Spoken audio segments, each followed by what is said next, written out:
Alors, cette année, nous l'avons placé sous le thème de la consécration à Dieu.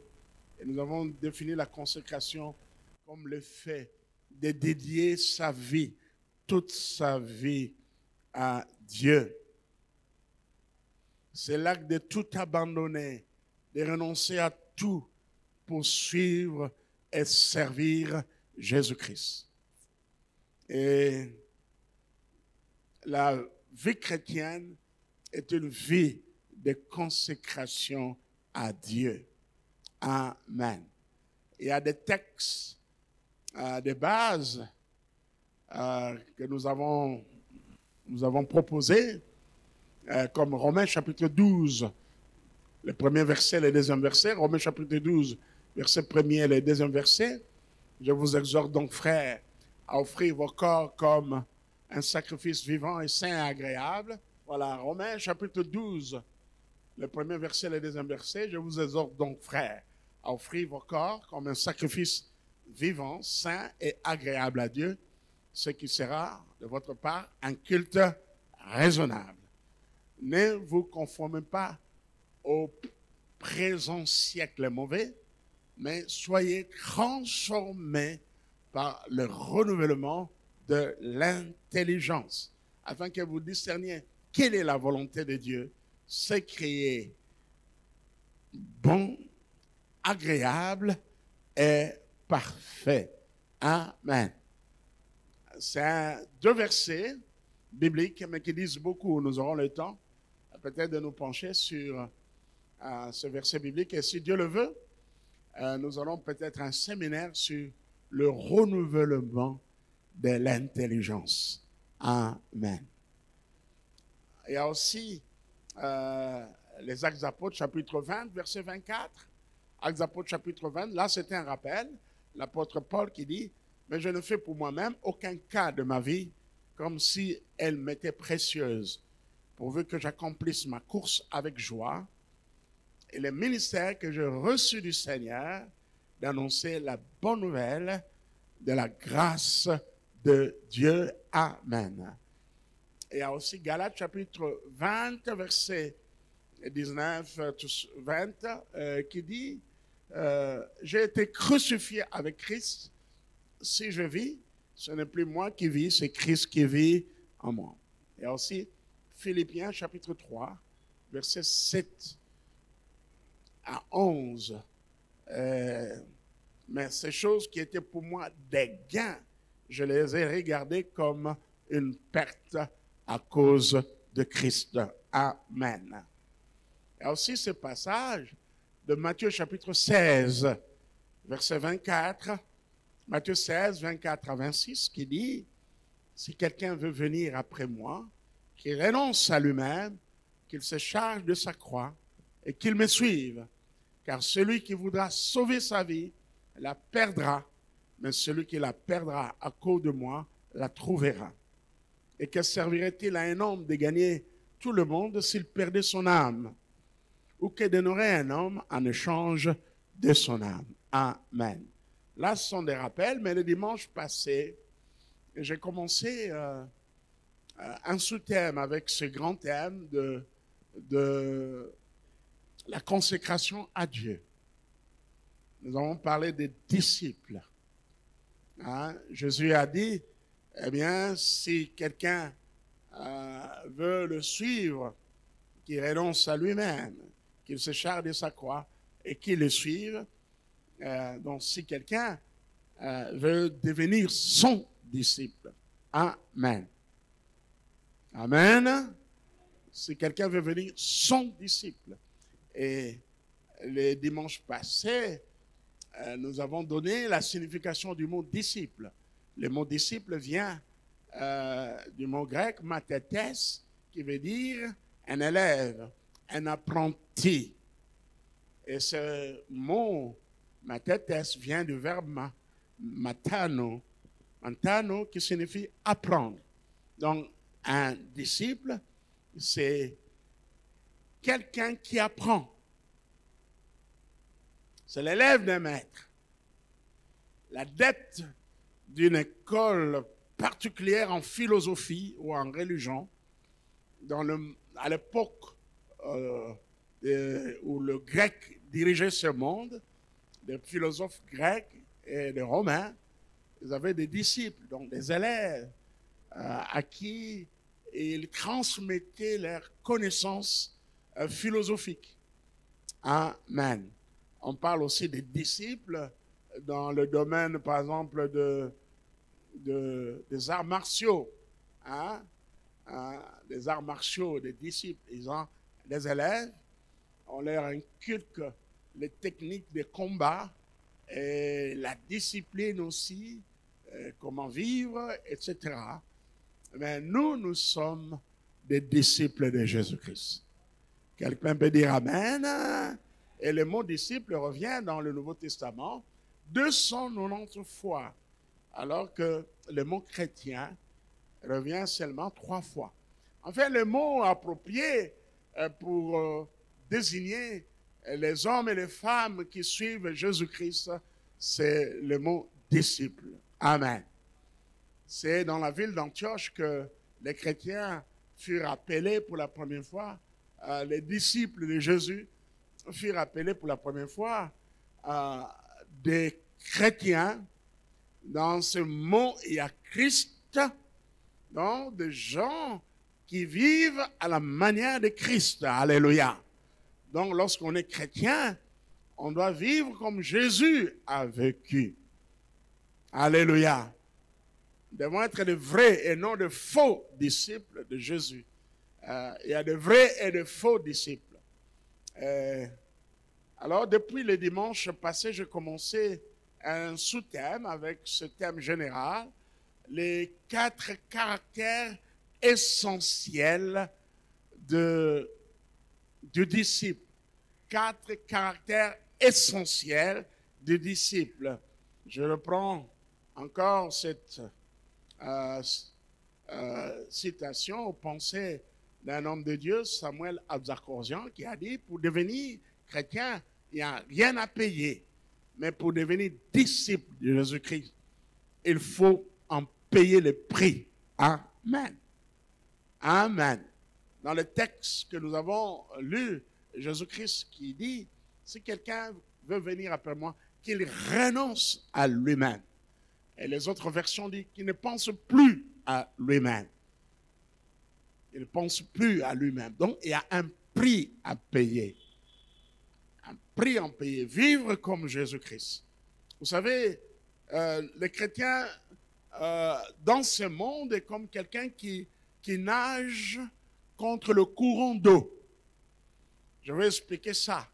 Nager contre le courant d'eau. Donc, mais les eaux qui t'abouillent, yozo mata dans le sens contraire. Ce n'est pas facile de nager contre le courant d'eau. Même les bateaux, ça, on bembo, laisse-moi parler en français, parce que c'est enregistré. Voilà. Sauf que je m'exprime en français. Les gens qui voyagent sur le fleuve Congo, lorsqu'ils vont vers Mbandaka ou vers Bumba, Lissala, je ne sais pas quelle est la ville, voilà, qui voyage. Vous allez vers Inongo, vous allez vers Kisangani, vous allez naviguer contre le courant d'eau. Donc le voyage Kinshasa, Mbandaka ou Kisangani est plus long que Mbandaka, Kinshasa ou Kisangani, Kinshasa.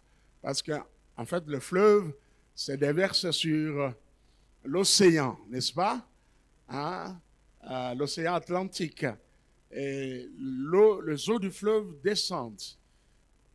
Et là, vous êtes poussé par les eaux.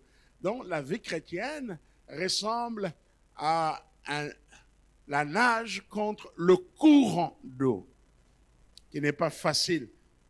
L'eau descend, vous allez dans le sens contraire. Donc, il y a un prix à payer. Nous devons dire non au monde et aux choses de ce monde, ces choses qui nous attirent, le Seigneur parle, Jean parle, n'aimez point le monde ni les choses qui sont dans le monde. J'aimerais que nous puissions lire cela dans la première épître de Jean, chapitre 2, verset 15, je crois, à 17. 1 Jean, chapitre 2, verset 15 à 17. N'aimez point le monde, ni les choses qui sont dans le monde. Si quelqu'un aime le monde, l'amour du Père n'est point en lui. Car tout ce qui est dans le monde, la convoitise de la chair, la convoitise des yeux et l'orgueil de la vie ne vient point du Père, mais vient du monde. Et le monde passe et sa convoitise aussi. Mais celui qui fait la volonté de Dieu demeure éternellement. Amen. Le monde passe et sa convoitise. N'aimez point le monde. Le monde que nous ne devons pas aimer n'est pas la nature, cette belle nature, ce fleuve, par exemple le fleuve Congo. Moi, j'aimerais bien faire un voyage le long du fleuve. C'est beau, on a une vision panoramique, un paysage panoramique, des montagnes, des vallées, voilà, etc. Mais voilà. Mais on n'a pas de bateaux touristiques, malheureusement. Amen. Alors, ceci rapporterait beaucoup d'argent à notre pays s'ils mettaient des bateaux touristiques et rassuraient les touristes de la sécurité. S'il y avait la sécurité, il y a des points d'accueil ou des auberges ou hôtels le long des rives du fleuve Zaïre, ça rapporterait beaucoup d'argent. Amen. Alléluia. Les Occidentaux payent beaucoup d'argent dans les croisières dans les océans. De part et d'autre, ils ne voient rien. Il n'y a aucune chose intéressante. Ils ne voient que l'eau. Mais nous, Dieu nous a bénis avec un fleuve, comme on dit, un fleuve majestueux. Alléluia. On peut contempler de beaux paysages que Dieu a dotés à notre pays. Voilà. Bon, j'ai dit tout cela pour dire que les chrétiens, les disciples doivent payer les prix. Les renoncements en soi-même pour servir Jésus-Christ. Les disciples prêts à souffrir pour Christ. Amen. Alléluia. Alors, les 4 caractères essentiels, je vais vous les dicter, mais après nous allons voir un à un. Les dimanches passés, nous avons déjà vu le premier caractère. Ce dimanche, je vais compléter et passer au second caractère. Je veux m'arrêter là où nous sommes arrêtés au premier culte. Le premier caractère essentiel du disciple est qu'il demeure dans la parole de Christ. Il demeure dans la parole de Christ. Deuxième caractère, les disciples aiment son prochain. Troisième caractère, les disciples portent des fruits dignes de la repentance. Quatrième, les disciples renoncent à lui-même et portent sa croix. Et ces paroles, je vais vous donner le verset, ces paroles sortent de la bouche même de Jésus-Christ. Alléluia. Alléluia. Est-ce qu'on peut dire un amen de joie? Ces paroles, je disais qu'elles sortent de la bouche même de Jésus. Comme le premier caractère, nous en sommes dans Jean chapitre 8, versets 31 à 32. Jean chapitre 8, versets 31 à 32. nous prenons nos Bibles. J'aime assez que lorsque j'enseigne la parole de Dieu, nous avançons ensemble. Nous ouvrons la Bible ensemble. Lorsque on écoute et on voit, ça aide notre mémoire à les retenir. Alléluia. Voilà pourquoi on parle de l'audiovisuel. Audio, donc on a matouille, visuel, messou. Amen. Alors, Jean chapitre 8, versets 31 à 32, nous allons lire ces passages, ces deux versets ensemble, allons-y. Et il dit aux Juifs qui avaient cru en lui, lisons, « Si vous demeurez dans ma parole, vous êtes vraiment mes disciples. Vous connaîtrez la vérité et la vérité vous affranchira. » Je vais revenir à ces versets, mais pour l'instant, je veux vous donner les autres passages clés pour ces caractères. Le deuxième, nous avons dit, aimer son prochain. Et nous sommes toujours dans l'Évangile selon Jean, Jean chapitre 13, verset 35. Jean chapitre 13, verset 35. Jean 13, verset 35. Nous lisons. Vous êtes là? Allons-y tous ensemble. À ceci, tous connaîtront que vous êtes mes disciples, si vous avez de l'amour les uns pour les autres. Je vais y revenir. Troisième caractère essentiel des disciples, c'est de porter des fruits dignes de la repentance. Nous tournons nos pages de la Bible. Nous sommes toujours dans l'Évangile selon Jean. Jean chapitre 15, verset 8. Jean chapitre 15, verset 8. Voilà. Allons-y, lisons ensemble. Alors, je vais vous écouter, allons-y. Si vous portez beaucoup de fruits, c'est ainsi que mon Père sera glorifié et que vous serez mes disciples.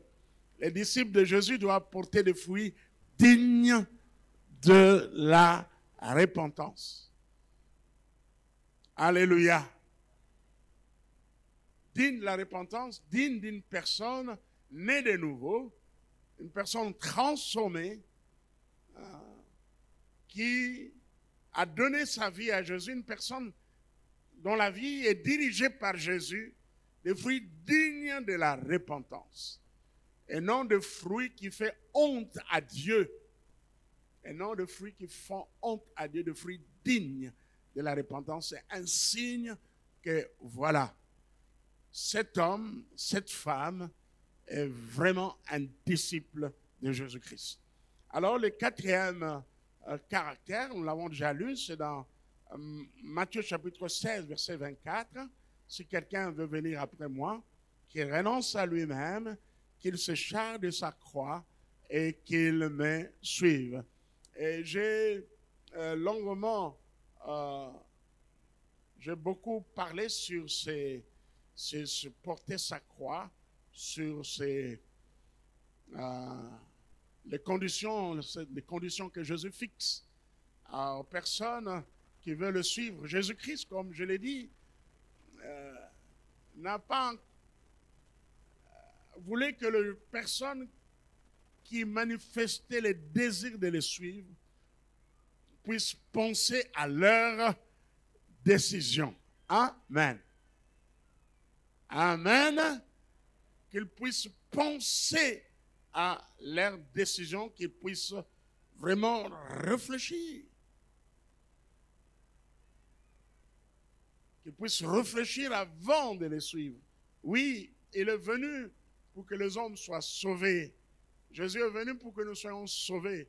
Il veut que les gens puissent le suivre, mais il veut que la décision de l'homme de le suivre soit une décision réfléchie, soit une décision responsable.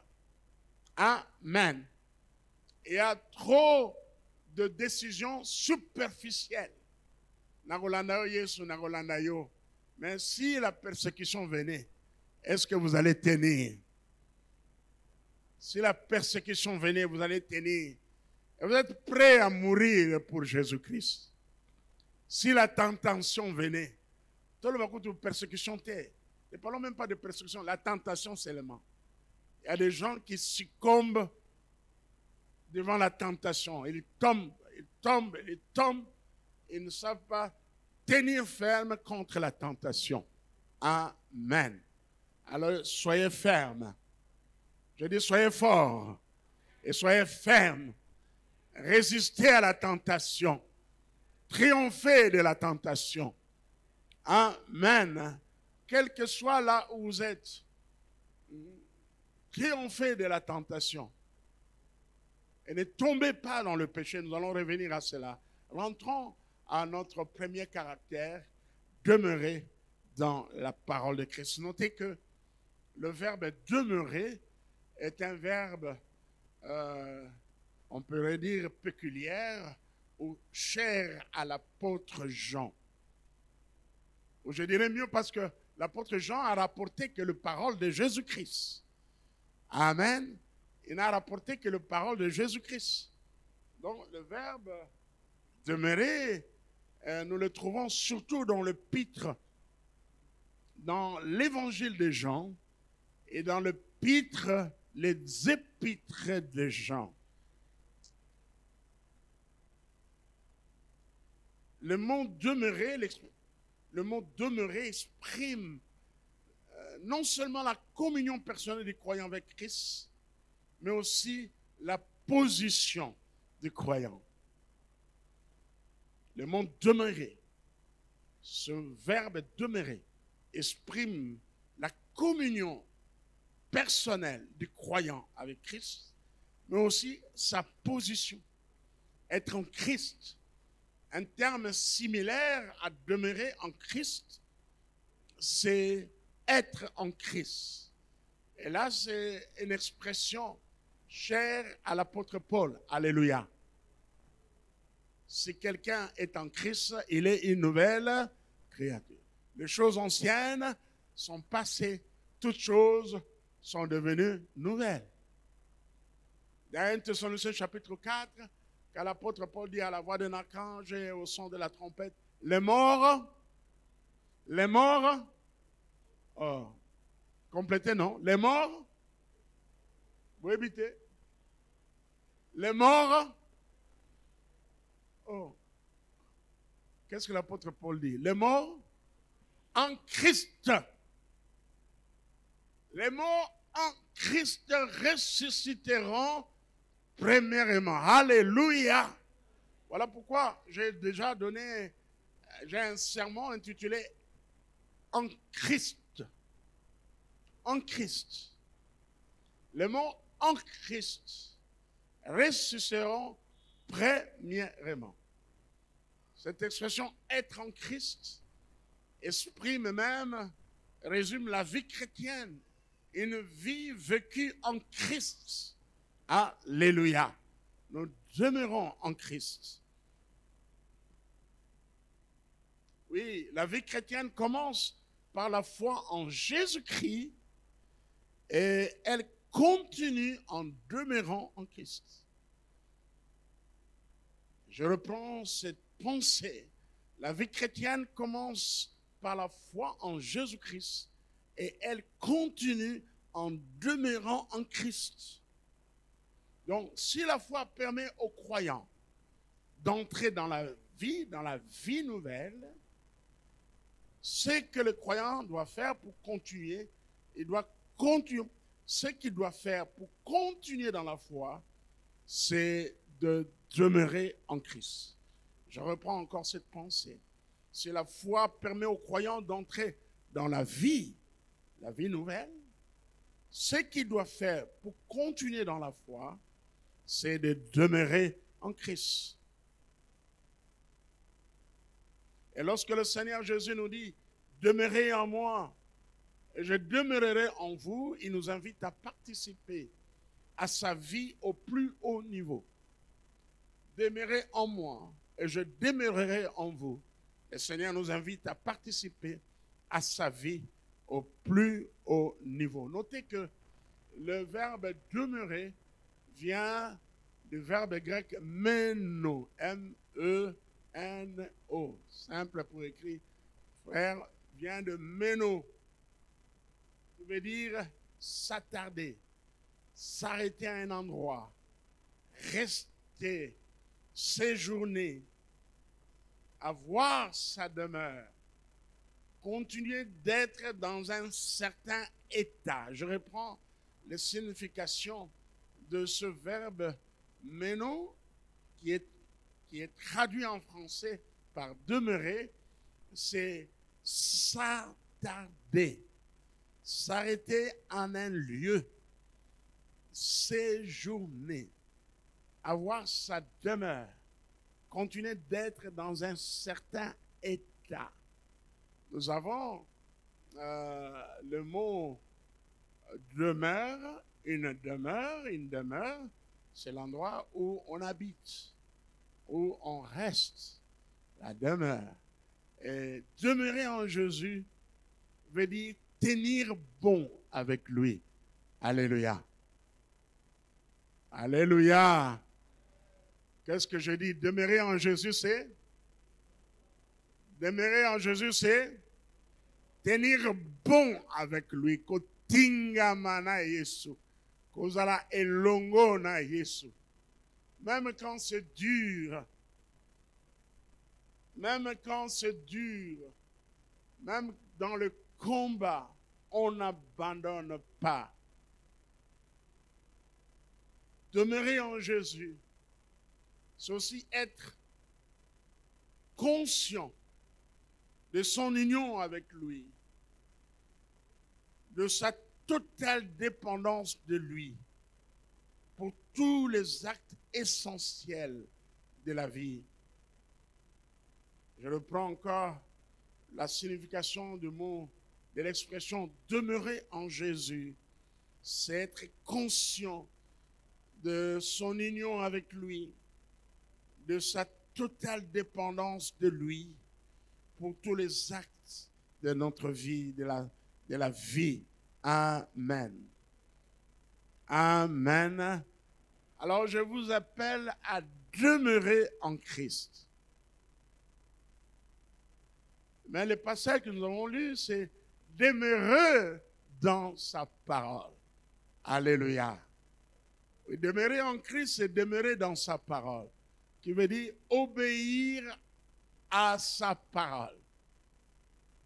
Obéir à sa parole. Et nous avons parlé de l'obéissance de la parole de Dieu. Et nous avons vu dans le psaume 119, verset 4, que Dieu a donné ses commandements afin qu'ils soient observés avec soin. Alléluia. Qu'ils soient observés avec soin. Psaume 119, verset 105. Ta parole est une lampe à mes pieds et une lumière sur mon sentier. N'oubliez pas, la parole de Dieu est notre unique règle de conduite et de foi. Je reprends. La parole de Dieu est notre unique règle de conduite et de foi. Est-ce qu'on peut dire Amen? Qu'est-ce que j'ai dit? Est-ce qu'on pourrait répéter ça? La parole de Dieu est notre unique règle de conduite et de foi. Donc, en ce qui concerne la matière, la foi, d'abord la conduite, nous nous référons à la parole de Dieu. Qu'est-ce que la parole de Dieu dit? Qu'est-ce que je peux faire et ce que je ne dois jamais faire? Alléluia. Voilà pourquoi dans le psaume 119, je crois le verset 11, le psalmiste dit, « Je serre ta parole dans mon cœur afin de ne pas pécher contre toi. » Amen. Alors gardons la parole de Dieu dans notre cœur. Obéissons à la parole de Dieu.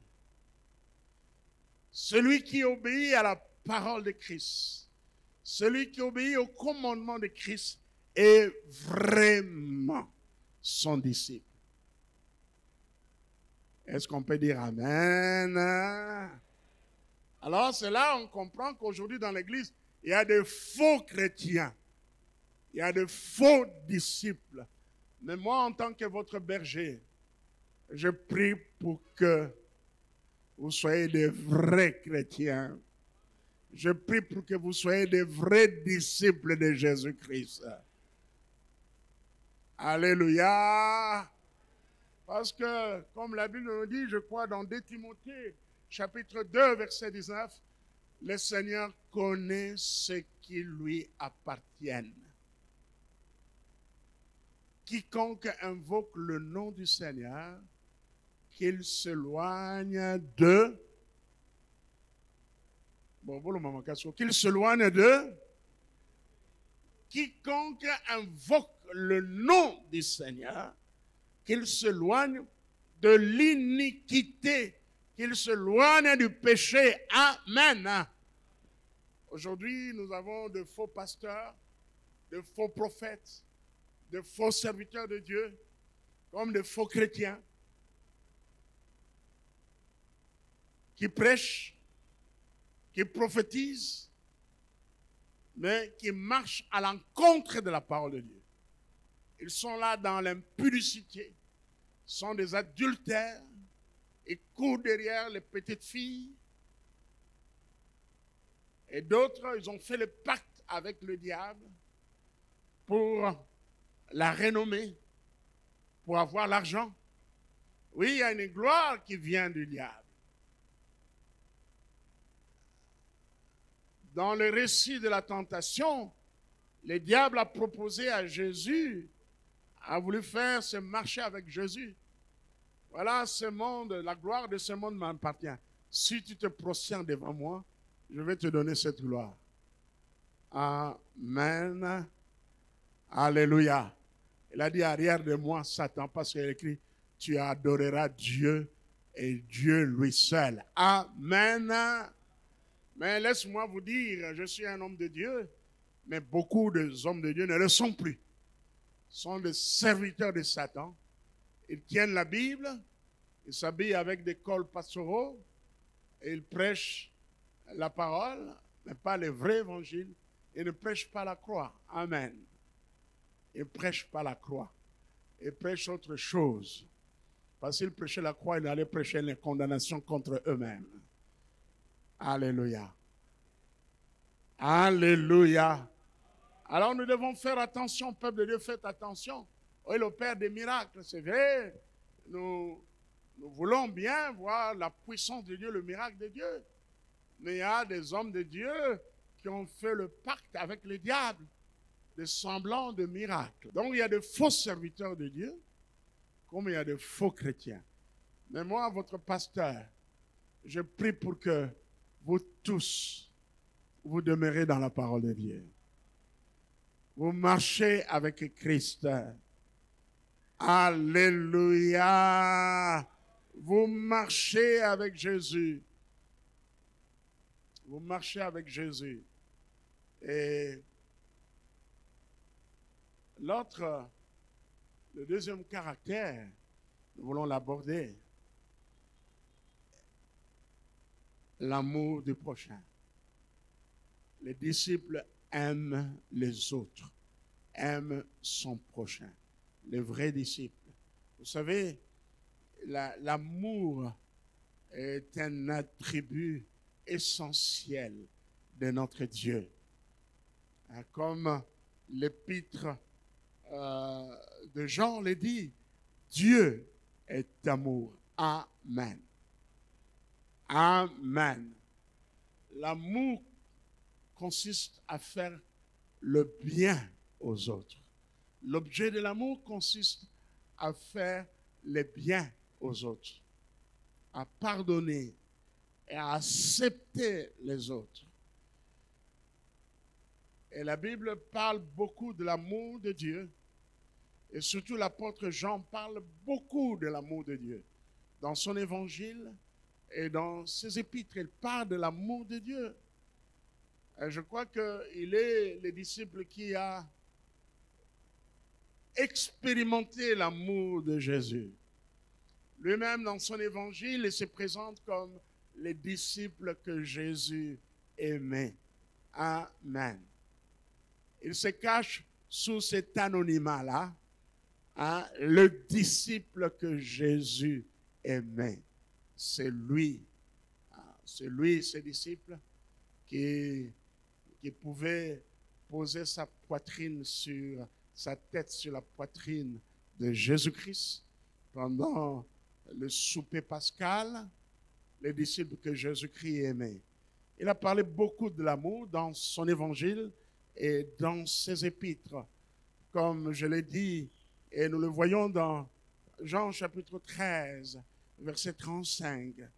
Jean chapitre 13, verset 35. À ceci, tous connaîtront que vous êtes mes disciples, si vous avez de l'amour les uns pour les autres. Vous connaîtrez la vérité et la vérité vous affranchira. Amen. Amen. En demeurant en Christ, en demeurant dans la parole de Christ, nous avons accès à la vérité. Nous avons accès à la vérité, j'ai dit. Je répète encore, nous avons accès à la vérité.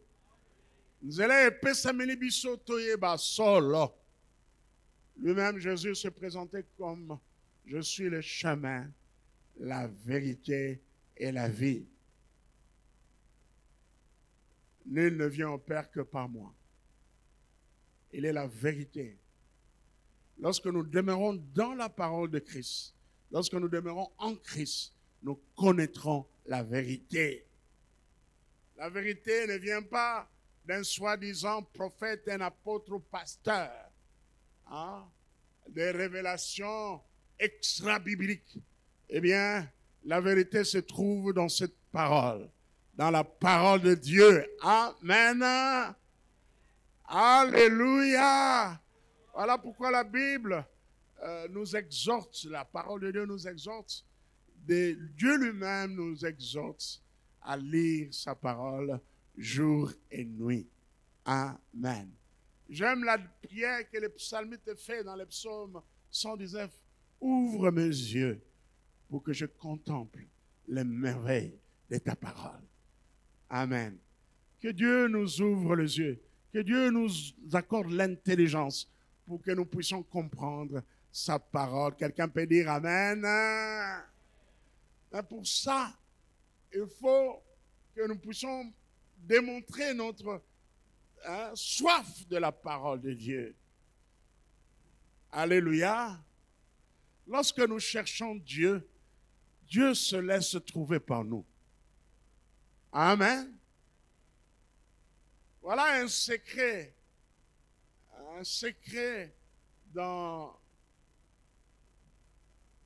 pour connaître Dieu. Que ce soit dans la prière, que ce soit dans la méditation de la parole. Dieu se révèle à nous lorsque nous le cherchons. Nous le cherchons dans la prière. Nous cherchons Dieu en lisant et en méditant sa parole. Alléluia! Alléluia! Je prie pour que Dieu illumine les yeux de votre cœur, pour que vous puissiez comprendre les merveilles de sa parole. Le psalmiste le dit dans le psaume 119. Voilà.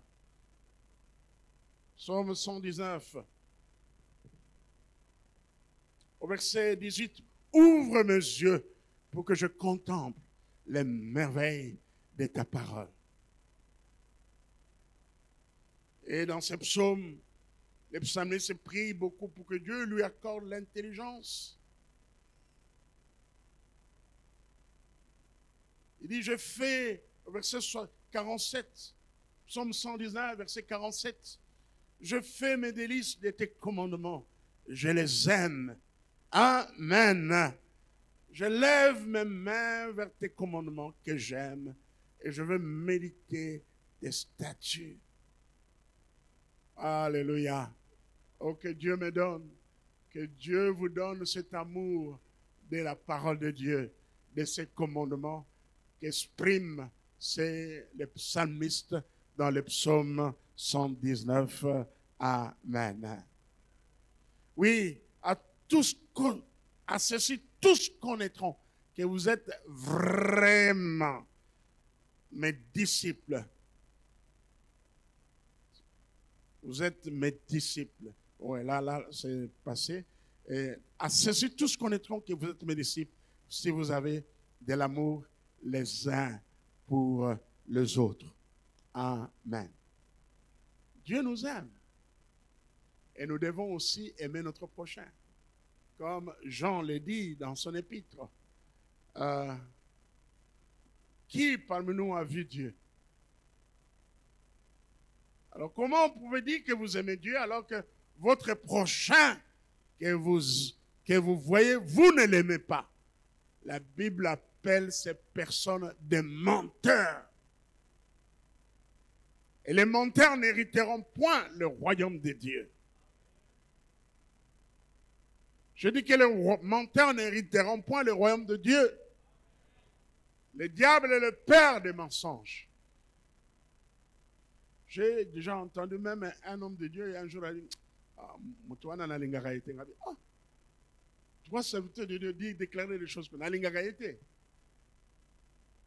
Quel que soit le mal qu'on vous a fait, quelqu'un qui vous a violé,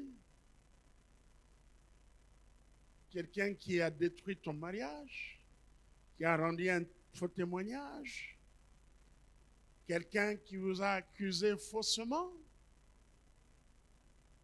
quelqu'un qui a fait que vous soyez démis de vos fonctions, un mal, eh bien, vous devez pardonner. Je prie pour que vous soyez en mesure de pardonner ces gens. Car si nous ne pardonnons pas aux autres, Dieu non plus ne nous pardonnera. Dans la prière que Jésus nous a enseignée à ses disciples, il a dit ceci: pardonne-nous nos offenses comme nous pardonnons à ceux qui nous ont offensés. Amen. Et c'est que ce n'est pas facile. Je me rappelle d'une jeune fille, bon, à l'époque d'une sœur, je vais m'appeler d'une sœur, elle était déjà adulte. J'étais encore à la borne, j'étais pasteur, stagiaire à la borne centrale, à la borne UPenn. Alors, un jour, il s'est confié à moi, il a dit, il n'arrive pas à louer Dieu. Quand il est loué, adore Dieu, à un moment, il est bloqué. Il est bloqué, il ne sait plus parler. Alors, j'ai eu un entretien avec elle. J'ai demandé sa vie. Et nous sommes arrivés sous la direction de l'Esprit. Nous sommes arrivés au point qu'il m'a dit que lorsqu'elle était au sixième des humanités, quelqu'un, je crois, l'a engrossée et elle a nié cette grossesse. Mais pour elle, elle n'était pas sortie avec un autre homme. C'était le seul homme qu'il connaissait. Mais awangani bande kwa kusana.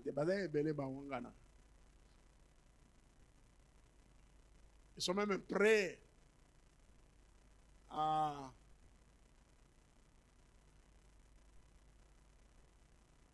qu'est-ce qu'on dit là? Kokatandaya, c'est quoi? À jurer. Ils sont prêts à jurer. Vraiment, Dieu me voit. Et c'est comme dans la justice, je crois que nous avons notre frère qui est magistrat là-bas. Je crois qu'il y a aussi notre frère qui est avocat. On dit comment? On est de... Je jure de dire la vérité et rien que la vérité. Est-ce que alors la vérité ou non? Nasi sana ni solo vous na okota na oami balé.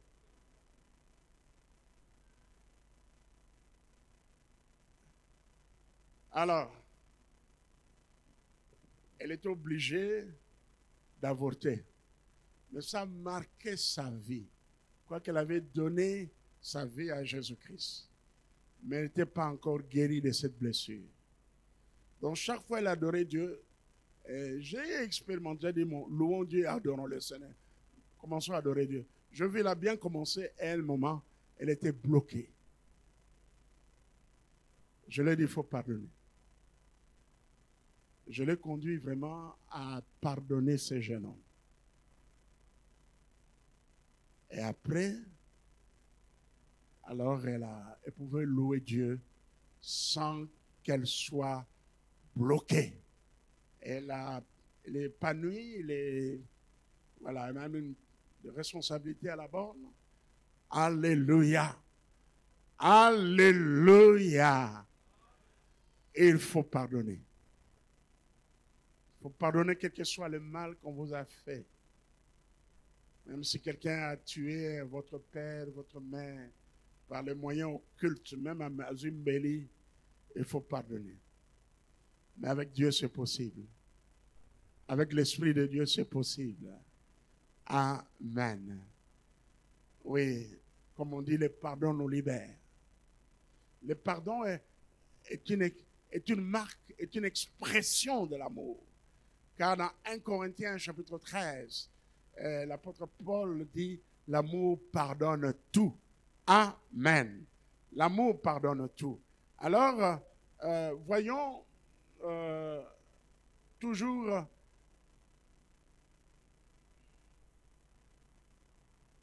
l'amour pardonne tout.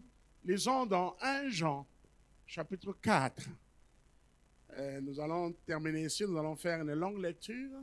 1 Jean chapitre 4.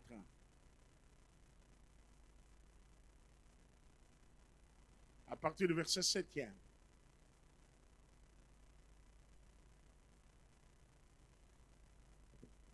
Prenons nos Bibles, prenons tous nos Bibles, nous allons lire dans 1 Jean chapitre 4, la première épître de Jean chapitre 4, à partir du verset 7. Bien-aimés, lisons tous ensemble.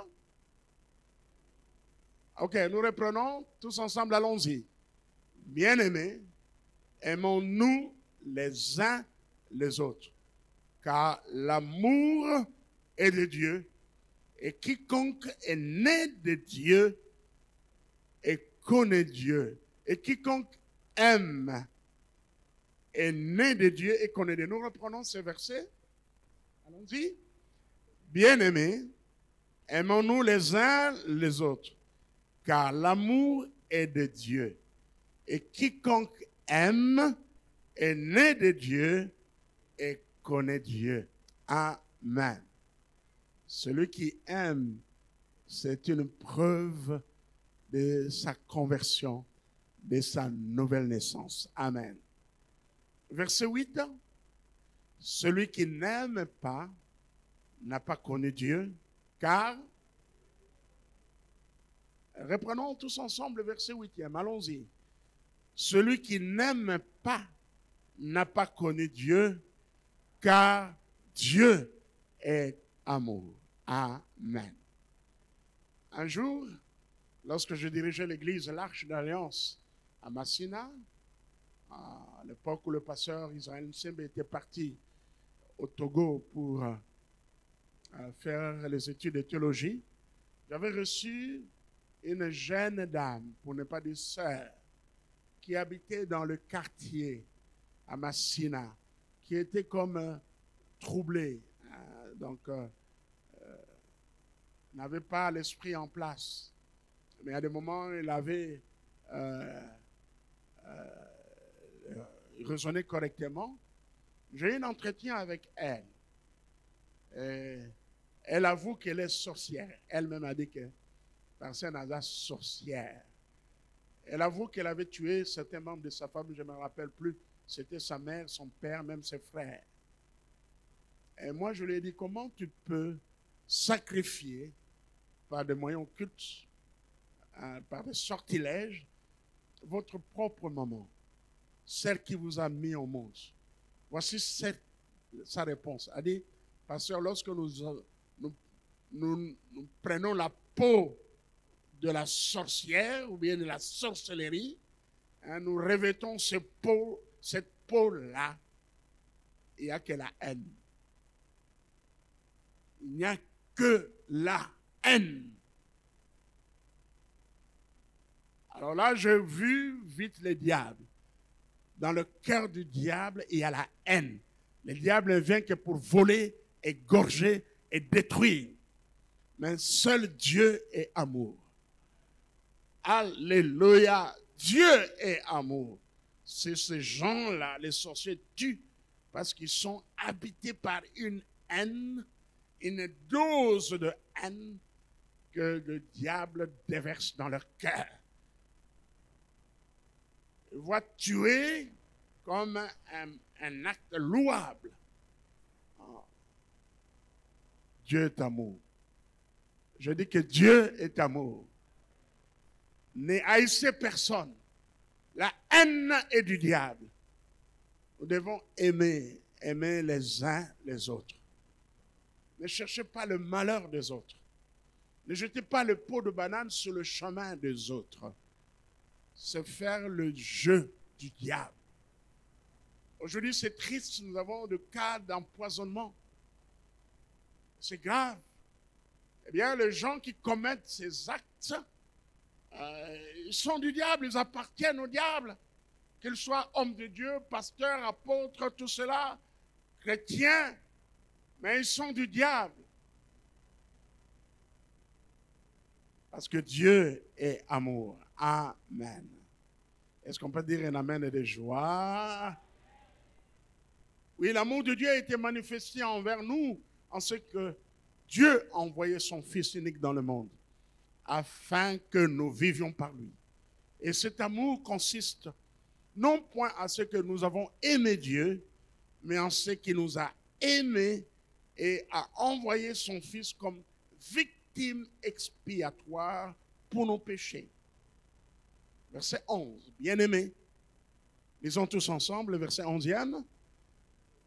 Le verset 11, lisons tous ensemble. Bien-aimés, si Dieu nous a aimés, nous devons aussi nous aimer les uns les autres. Quelqu'un peut dire Amen. On va reprendre ce texte. Nous allons encore le relire. Je voulais écouter tout le monde lire cela. Papa Mbouyoza na Bible. Frère Mbouy, tu n'as pas de Bible. Ok, ça va. Verset 11. Lisons tous ensemble. Allons-y. Bien-aimés, si Dieu nous a ainsi aimés, nous devons aussi nous aimer les uns les autres. Personne n'a jamais vu Dieu. Si nous nous aimons les uns les autres, qu'est-ce que la Bible dit? Dieu demeure en nous et son amour est parfait en nous. Nous connaissons que nous demeurons en lui et qu'il demeure en nous en ce qu'il nous a donné de son esprit. Et nous avons vu et nous attestons que le Père a envoyé le Fils comme sauveur du monde.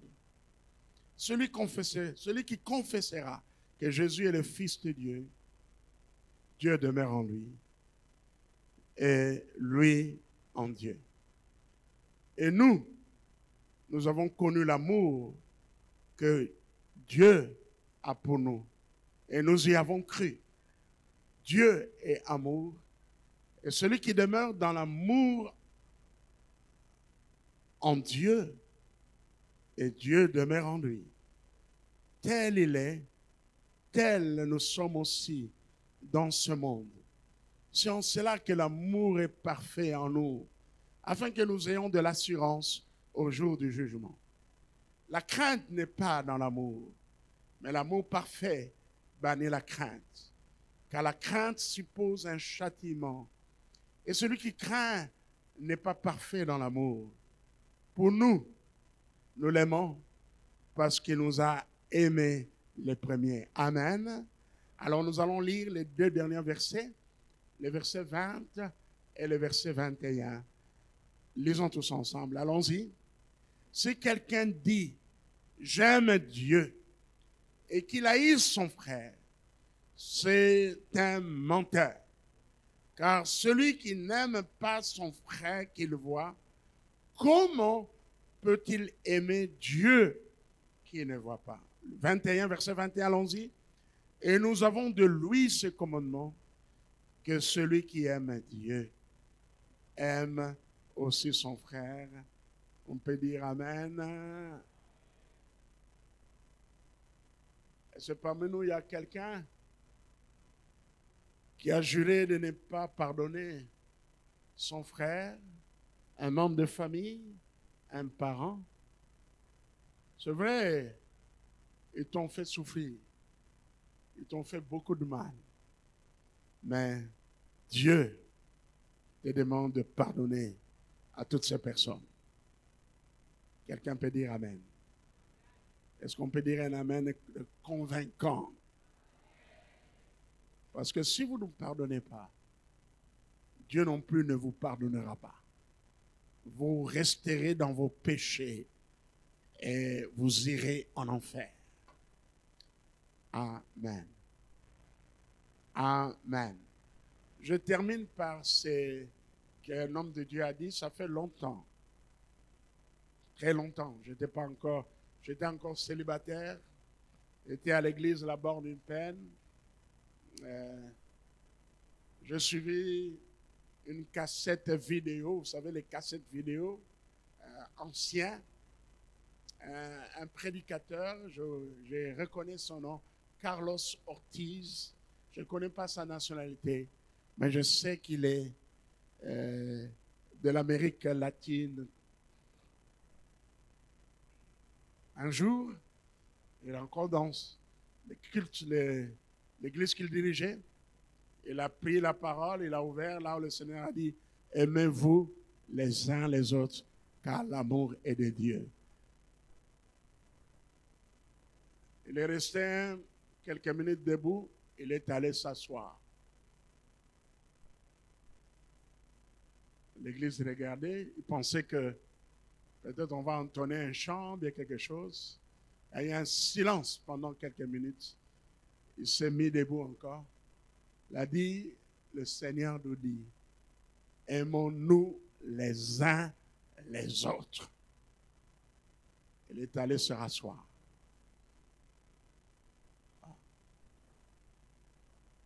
Là, il a commencé à avoir des murmures. L'Esprit a commencé à agir dans l'assemblée. Il revient pour la 3e fois. Il dit, le Seigneur nous recommande de nous aimer les uns les autres. Et il commente, il dit que, est-ce que ceci mérite que toute en prédication, tout commenter, Dieu nous dit de nous aimer? Dieu nous dit quoi? De nous aimer les uns les autres. C'est à nous de mettre ça en application. L'ordre est clair. Amen. Alors l'Esprit a commencé à toucher les gens. Vous voyez, quelqu'un quitte son banc, il va vers l'autre, demande pardon. Est-ce qu'il y a dans l'église ici, il y a des gens qui n'adressent pas la parole à d'autres personnes? J'ai entendu des gens qui disent, ah, pasteur, hier sur Amoninga, même dans cette église, sur Amoninga a dévié. Hein? Au lieu de allez, à ça, à côté de moi, ranger mon sous pour bakoutanate. Ça, ce n'est pas de Dieu. Ce sont des choses qu'on ne doit pas voir dans l'église du Seigneur. Amen. Même si vous avez eu des problèmes, réglez votre problème. Pardonnez-vous réciproquement, comme Christ vous a pardonné. Il a dit qu'il y a des gens qui sont rentrés dans les maisons. Prendre des choses, des chaussures, des habits, des sacs. Dans l'assemblée, il y avait des gens qui n'avaient pas des belles habits, des belles chaussures. Ils sont rentrés et venus pour donner aux autres. C'est aussi une expression d'amour.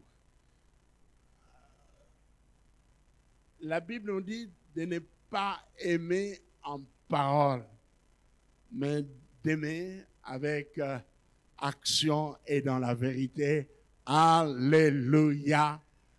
Amen. Non, nous avons 2 caractères essentiels, nous venons de voir. Le premier caractère, c'est de Premier caractère, d'aimer dans la parole de Christ. Deuxième caractère, d'aimer les autres, d'aimer notre prochain. Faites cela et vous serez vraiment un vrai disciple de Jésus-Christ. Amen. Que Dieu bénisse sa parole. Merci Seigneur.